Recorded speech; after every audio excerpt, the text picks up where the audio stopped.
गोपियां कहती कि भगवान खुद से नहीं बिगड़े हैं, फिर कैसे बिगड़े?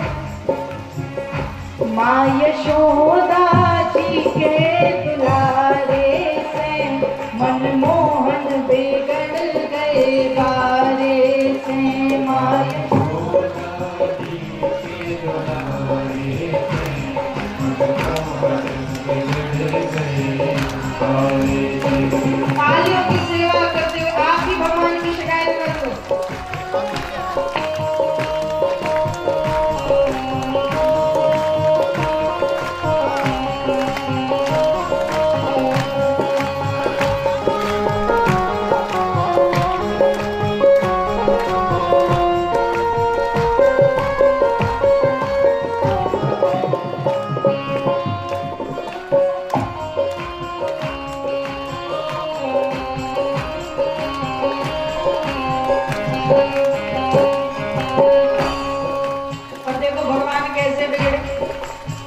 एक गोपी बताती यशोदा भगवान ऐसे बिगड़ गए, तुम्हारा कन्हैया इतना बिगड़ गया है, क्या करता है? यशोदा मैया कहीं करता क्या है, पहले बताओ कितना बिगड़ा है। कहती हैं थोड़े दूध दही के लाने, थोड़े दूध दही के लाने, थोड़े दूध दही के लाने, थोड़े दूध दही के लाने। क्या करता?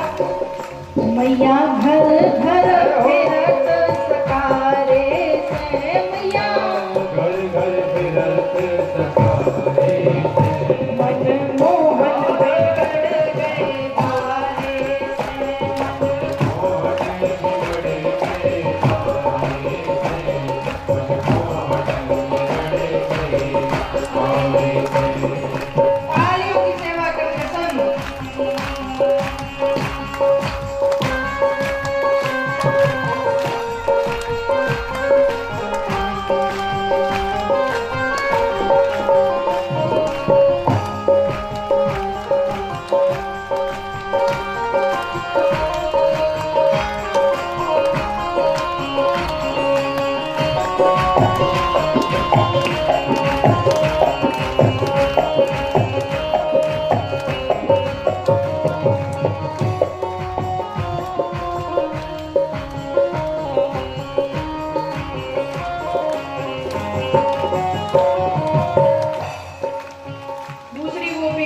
देखो यशोदा केवल इतना ही नहीं बिगड़ा है, और शिकायतें सुनो। यशोदा मैया कहती तुम काय को रह जाओ, तुम भी सुना लो। दूसरी सखी कहती है मैं दही बेचन जाऊं वृंदावन, मैं दही बेचन जाऊं वृंदावन, मैं दही बेचन जाऊं वृंदावन, मैं दही बेचन जाऊं वृंदावन। और मैया रोकत गैल किनारे से, मैया रोकत गैल किनारे से मनमोहन बिगड़ गए बारे से, मनमोहन बिगड़ गए बारे से, मनमोहन बिगड़ गए बारे से।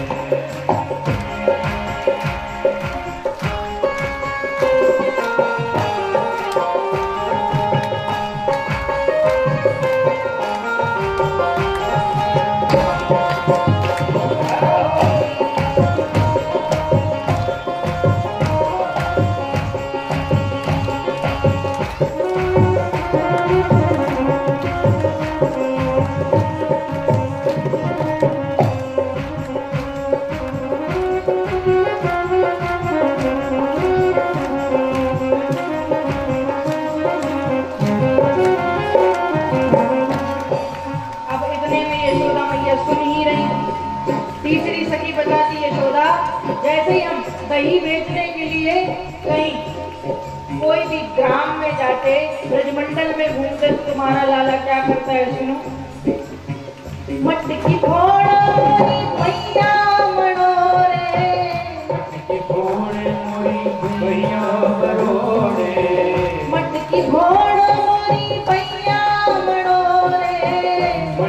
और मोरी भैया ओ मैया चूनर खाड़े किनारे से मैया चूनर खाड़े किनारे से मनमोहन बिगड़ गए बारे से मनमोहन बिगड़ गए बारे से मनमोहन बिगड़ गए बारे से।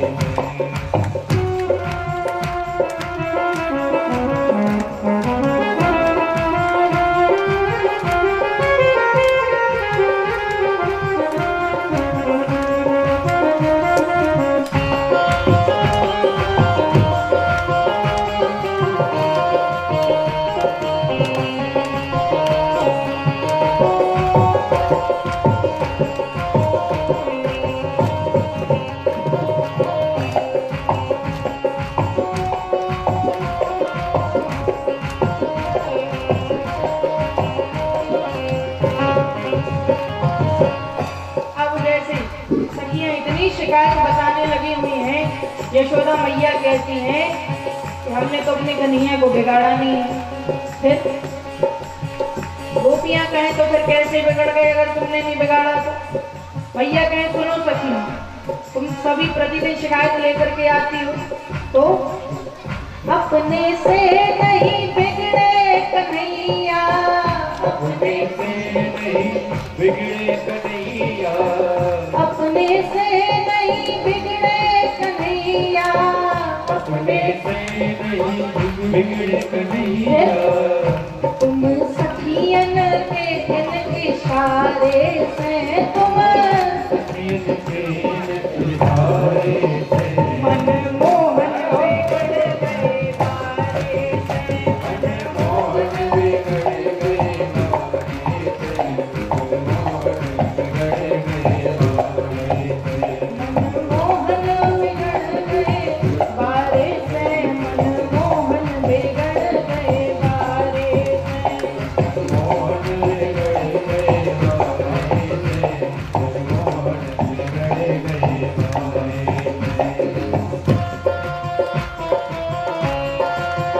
मनमोहन बिगड़ गए बारे से, मनमोहन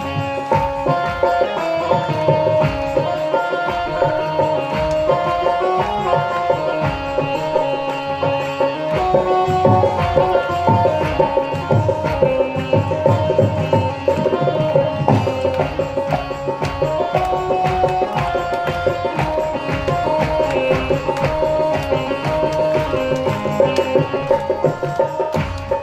अब देखो भगवान यदि बिगड़ गए हैं फिर भी यशोदा मैया कहती हमने बिगाड़ा नहीं है, तुम्ही ने बिगाड़ा है।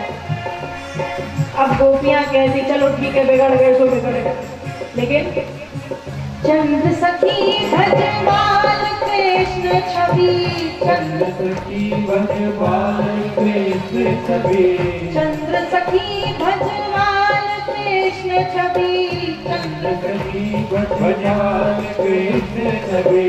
ओ मैया अब का होत सुधारे से मैया, अब का होत सुधारे से, मनमोहन बिगड़ गए बारे से, मनमोहन बिगड़ गए बारे से, मनमोहन बिगड़ गए बारे से, मनमोहन बिगड़ गए बारे से, मनमोहन बिगड़ गए बारे से।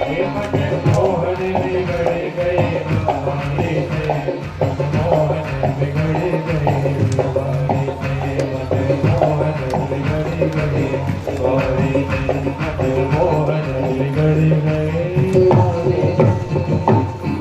बोलो श्री कृष्ण कन्हैया लाल की।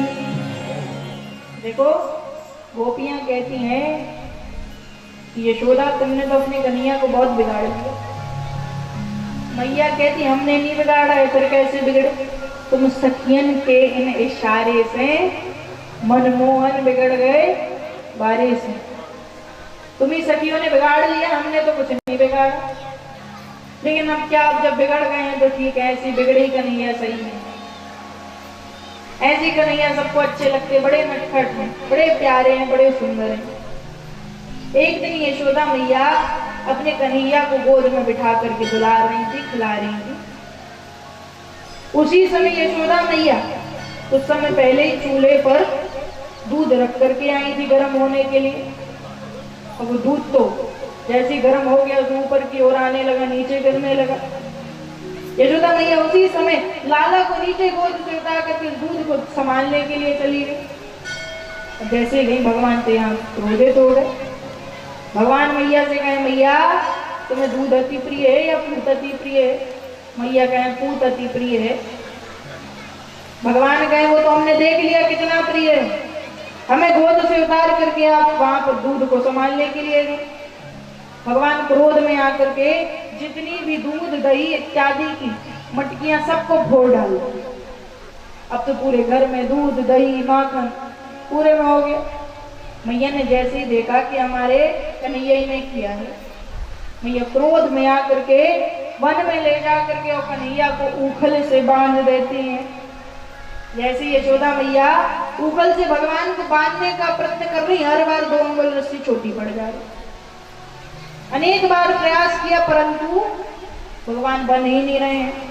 अब जब भगवान ने देखा कि मैया बड़ी हैरान हो गई, बड़ी परेशान हो गई, इसलिए हमारे नन्हे से कन्हैया उस ऊखल से बंध जाते हैं।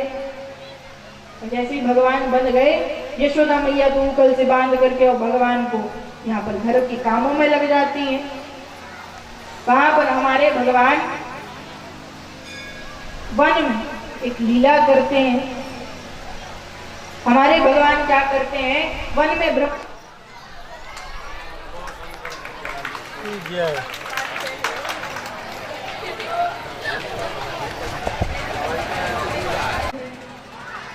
अब भगवान कहते कि आपके पति देव के इतने शक्तिशाली कि हमें मार देंगे। नागिनें कहती हैं आप उनको जानते कहाँ, आप तो अपनी गेंद लो और जाओ प्रभु। जैसे इतना कहा, भगवान कहते अब तो हम लड़के ही जाएंगे। भगवान उसी समय बार बार कालियानाग को जगाने का प्रयत्न करते हैं। जैसे ही कालियानाग जागा तो भगवान और कालियानाग के मध्य में युद्ध होता है। युद्ध में अब कालियानाग को यह पता लग गया कि कोई सामान्य नहीं है बालक, ये तो जो शेष सैया पर शयन करते हैं वही हमारे नारायण ही अवतार लेकर के आ चुके हैं। और जब यहाँ पर भगवान जब प्रकट हो गए हैं, अब कालियानाग भगवान से क्षमा मांगता है। भगवान कहते देखो कालियानाग जहां से आए हो वहीं चले जाओ। कालियानाग कहता है प्रभु वैसे तो हम रमणीक द्वीप में रहते थे, परंतु वहां पर आपके गरुड़ ने जाकर के कब्जा कर लिया। अगर हम वहां कुछ दिन और रहते तो हम जीवित नहीं आते हैं। भगवान कहते हैं हम आपके मस्तक पर अपने चरण चिन्ह को छोड़ देते हैं। जब आप इन चिन्ह को लेकर के और रमणीक द्वीप जाएंगे तो हमारा गरुड़ भी आपका कुछ भी बिगाड़ नहीं पाएगा। इसलिए अब आप एक कार्य करिए, यहाँ से आप जाइए। और भगवान यहाँ पर मैया तो चिंतित हो गई, न जाने लाला को क्या हुआ, क्योंकि यमुना नदी में तो सर्वत्र विष ही विष हो गया। न जाने हमारा लाला जीवित है या मर गया है। मैया घबरा गई। घबराहट के मारे मैया जैसे यमुना के किनारे आई तो हमारे भगवान बंसी बजाकर नृत्य करते हुए कालियानाग के फन पर यमुना जल से बाहर आ जाते हैं। और श्री कृष्ण कन्हैया लाल की। जैसे ही भगवान प्रकट हुए अब तो मैया बड़ी प्रसन्न हो गई। एक दिन भगवान मन में विचार करते हैं, आज तो ऐसा लग रहा है जैसे दिवाली हो। नंद बाबा से पूछा बाबा आज ऐसा क्या है? सभी नगरवासी अनेक अनेक पकवानों को मिष्ठानों को बनाने के लिए लगे हुए हैं। क्या है आज बाबा? किसके पूजन की तैयारी चल रही है? बाबा कहें पुत्र आज हम सभी मिलकर के इंद्र का पूजन करते हैं। अच्छा भगवान कहें इंद्र का पूजन क्यों करते हैं? बाबा कहें इंद्र का पूजन इसलिए करते हैं पुत्र क्योंकि यदि हम इंद्र का पूजन करेंगे इंद्र प्रसन्न होगा, और जैसे हम आपके ऊपर प्रसन्न हैं, है ना। तो देखो बाबा कहते हैं कि इंद्र का पूजन करेंगे तो इंद्र प्रसन्न होगा और प्रसन्न होकर के वर्षा करेगा। और यदि इंद्र प्रसन्न होकर के वर्षा करेगा तो ही हमें जल की प्राप्ति होगी। और जो भी आज हम सभी खाद्य पदार्थ ग्रहण करते हैं वो भी इंद्र की ही कृपा से होता है, इंद्र की ही कृपा से मिलते हैं हमें। तो देखो, इसलिए हम सभी ब्रजवासी मिलकर के आज के दिन इंद्र का पूजन करते हैं और ये सभी मिष्ठान पकवान उन्हीं के पूजन के लिए बनाए जा रहे हैं। अब बाबा कहते हैं कि हम आप सभी यदि इंद्र का पूजन बंद कर देंगे तो हम आप भूखे मर जाएंगे। जैसे इतना भगवान ने सुना, भगवान कहते हैं कि देखो, आप कहते हैं यदि इंद्र का पूजन बंद किया तो हम भूखे मर जाएंगे। पिताजी, हम सभी को यदि अन्न जल प्राप्त होता है तो वृक्षों से मिलता है, हमारे पौधों से मिलता है, और जल हमारे लिए पर्वतों से मिलता है। तो ये इंद्र कौन होता है जो हम जिसका पूजन ना करें तो हमारे ऊपर कुपित हो जाएगा, वो कुपित हो जाएगा तो हम भूखे मर जाएंगे। तो ये इंद्र कौन होता है जो हमारे लिए भूखा मार दिए? तो हमारे प्रारब्ध की बात है।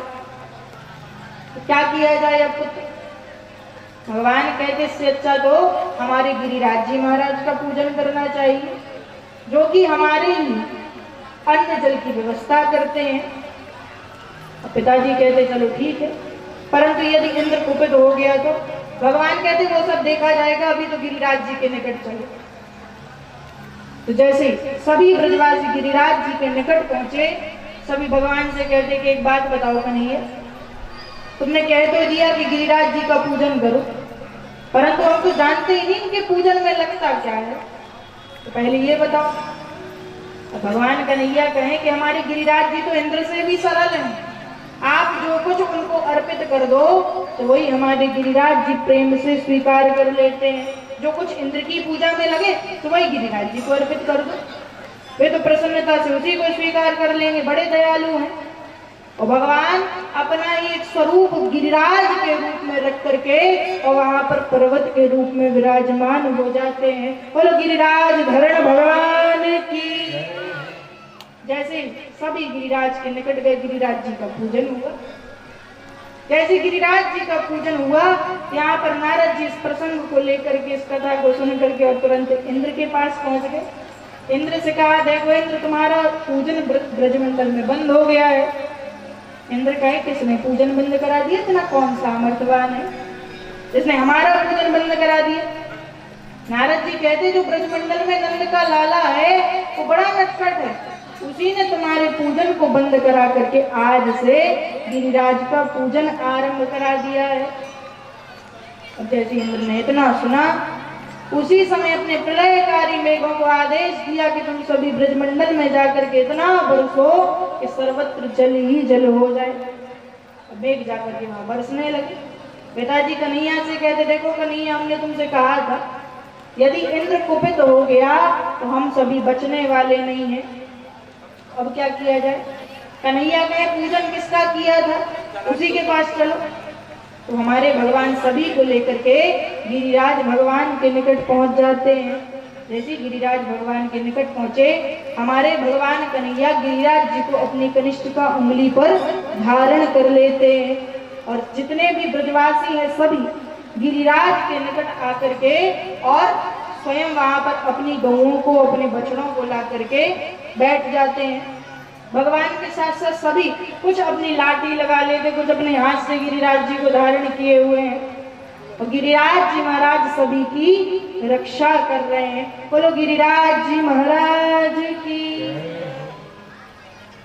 तो गिरिराज जी कैसे, इनकी शोभा कैसी है? गिरिराज जी बड़े, देखो हम सभी ने तो केवल पर्वत रूप में उनको देखा है, परंतु जो हमारे कृष्ण कन्हैया हैं वही गिरिराज जी महाराज बन करके वहां पर स्थापित हो गए। जो भी वृंदावन में जाकर के, ब्रजमंडल में जाकर के गिरिराज जी की परिक्रमा करता है, गिरिराज जी उसके सब कष्टों का हरण कर लेते हैं। तो देखो गिरिराज जी से आज ये प्रार्थना है, जो भी आपकी कथा को यहाँ पर श्रवण कर रहा है और मन लगा करके आपकी कथा का प्रसंग सुन रहा है, प्रभु गिरिराज जी महाराज आप सभी के कष्टों का हरण कर ले। और गिरिराज जी की सुंदरता कैसी है?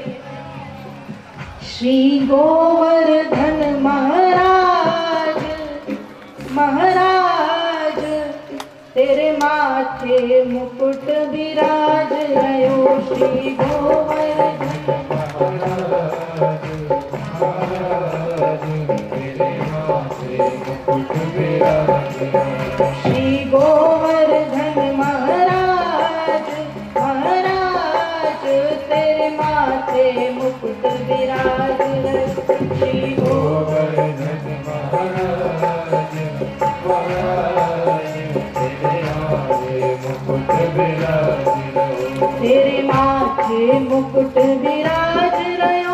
तेरे माथे मुकुट विराज रहो तेरे मुकुट विराज रहो तेरे माथे मुकुट विराज रहो। श्री गोवर्धन महाराज महाराज तेरे माथे मुकुट विराज रहो। श्री पूतना मौसी की गोद में गए।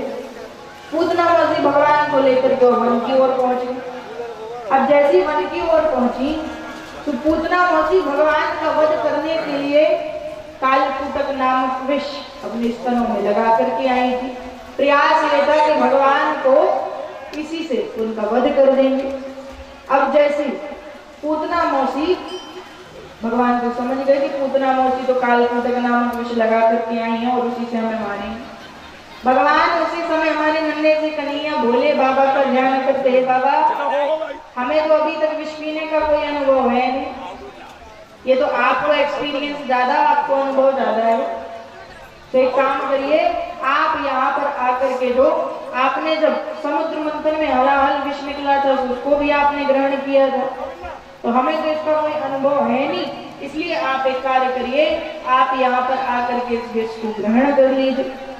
तो भोलेनाथ जो पूतना मौसी स्तनों में जो कालकूटक नामक विष लगा करके आई हैं तो भोलेनाथ उस विष को ग्रहण कर लेते।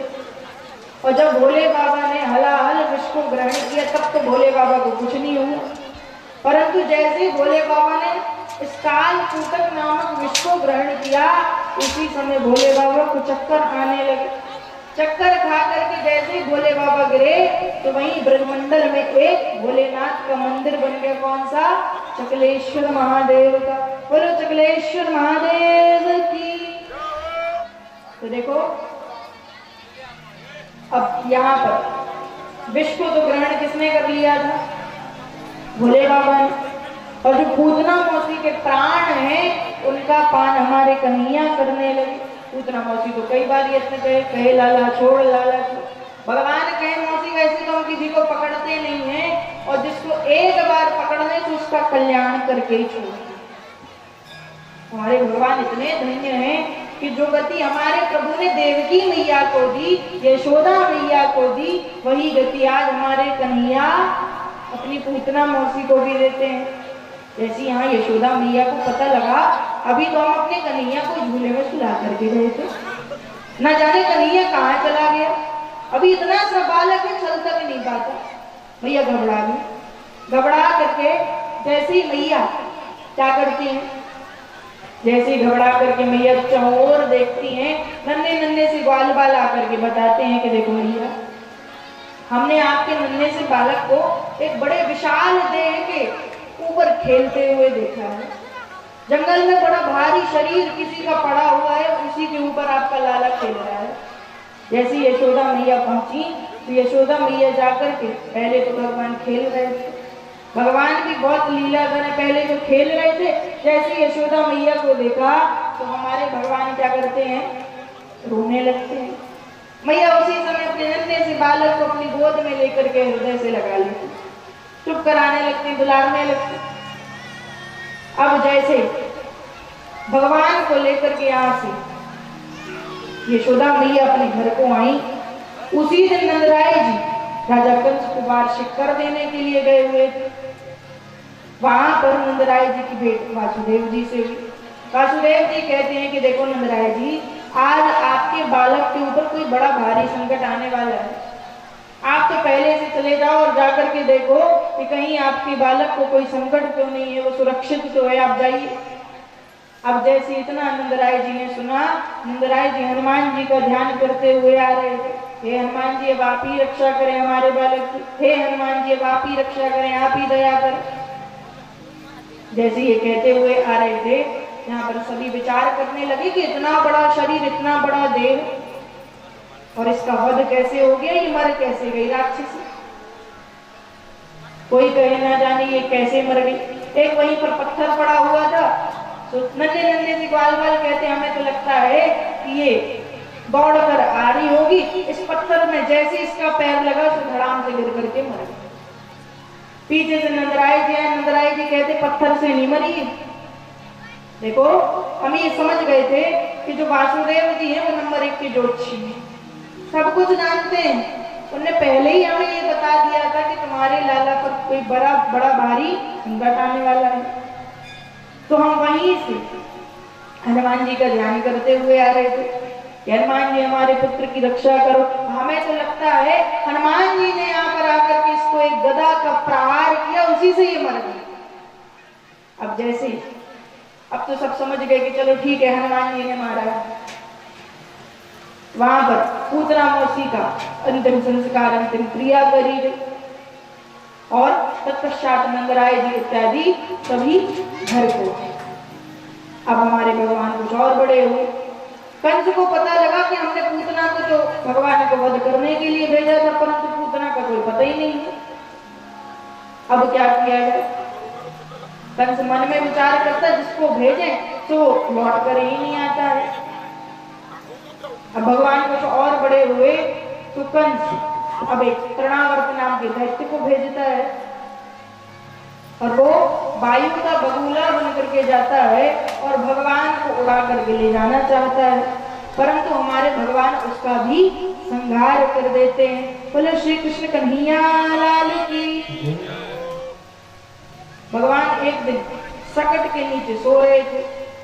अब सकट के मध्य में जैसे सत्तासुर प्रवेश करके जाता है, तुम्हारे भगवान समझ जाते कि ये भी कंस के द्वारा भेजा हुआ कोई दैत्य है, हमारा वध करने के लिए आया है। तो हमारे भगवान अपने चरण का प्रहार करके उस सकट का भंजन करते हैं और उस सत्तासुर का भी उद्धार कर देते हैं। बोले श्री कृष्ण कन्हैया लाल की।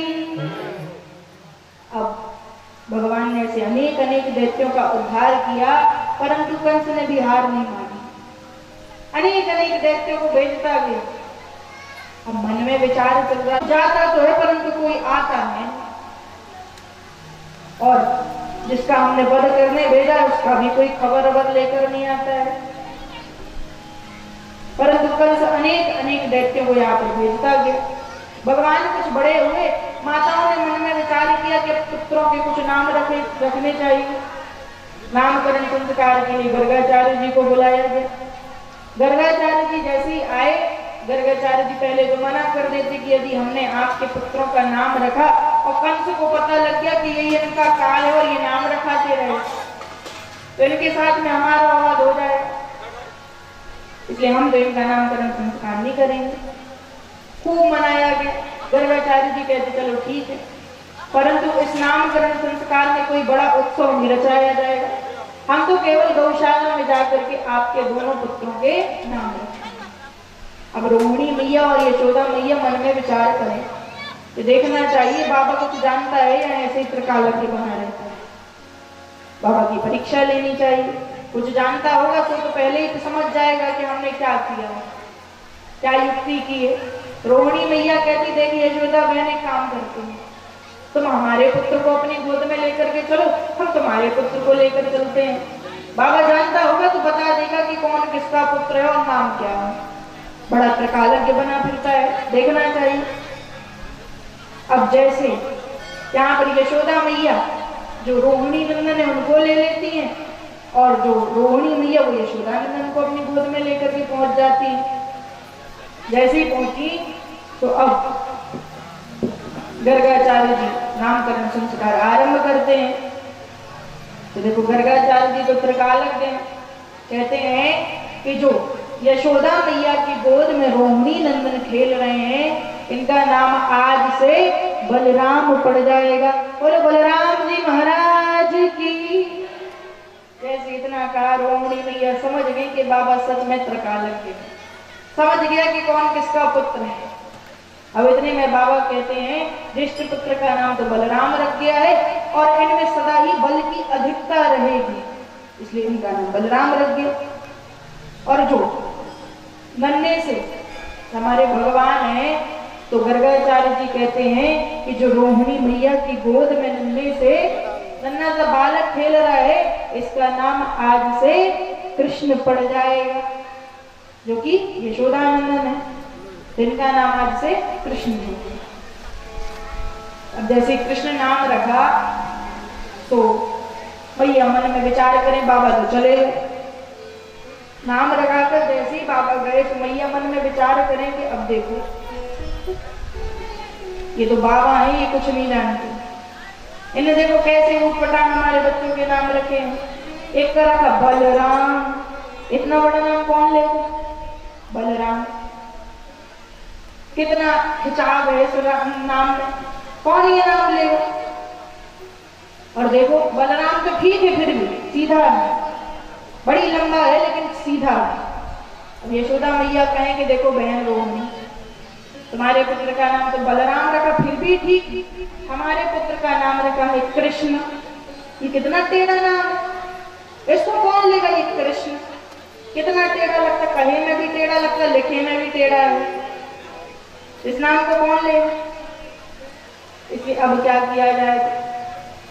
रोहिणी मैया कहती कार्य कर सकते हैं क्या? देखो बाबा तो कुछ नहीं जानता, इतने बड़े बड़े नाम रख दिया है, कौन लेता फिरेगा ये नाम? एक का कृष्ण, एक का बलराम, इसे कौन नाम लेगा? इससे अच्छा हम अपने बालकों के नाम छोटे करेंगे। क्या नाम रखे? रोहिणी मैया कहती हैं हमारे पुत्र का नाम बाबा रख करके गया है बलराम, तो इसका आज से नाम हो गया बलुआ। और बाबा जो यशोदानंदन है, इनका नाम क्या रख करके गया है? कैसा टेढ़ा सा नाम है, कृष्ण, इसको कौन लेगा? कृष्ण। इससे अच्छा हमारे पुत्र का नाम आज से हो गया बलुआ, और तुम्हारे पुत्र का आज से नाम हो गया कन्हुआ। भगवान के ये नाम रख, अब तो मैया यही कह के पुकारे बलुआ कन्हुआ कन्हुआ बलुआ, यही चलता है। भगवान का नामकरण संस्कार हुआ तो तत्पश्चात भगवान ब्रजमंडल में अनेक अनेक लीलाएं करते हैं।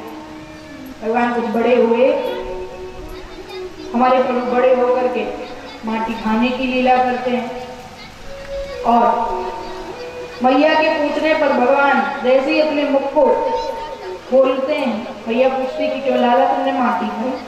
भगवान कहे मैया अपने घर पर थोड़ी दूध दही की कमी थी जो हम माटी खाते रहेंगे, अपने यहाँ पर तो सब कुछ परिपूर्ण, हम माटी क्यों खाएंगे? भगवान कहते हैं आपसे जो भी हमारी शिकायत करने आता है वो झूठ कहता, हम माटी क्यों खाएंगे? थोड़ी हमारे घर पर माखन की कमी है, मिष्ठानों की कमी, जो माटी खाएंगे। परंतु जैसे ही मैया कहे कि हमने तो सुना है कि लाला तुमने माटी खाई है, भगवान जैसे ही अपना मुख खोल करके दिखाते हैं कि उस नन्हे से भगवान के मुख में मैया को समस्त ब्रह्मांड के दर्शन हो जाते हैं। बोलो श्री कृष्ण कन्हैया लाल की। जैसे ही समस्त ब्रह्मांड के दर्शन भगवान को हुए, मैया को हुए, अब तो मैया मन में विचार करे हमारा लाला कोई सामान्य नहीं है, हमारा लाला तो त्रिलोकीनाथ है, त्रिभुवनपति देवता, ये कोई सामान्य नहीं हो सकता।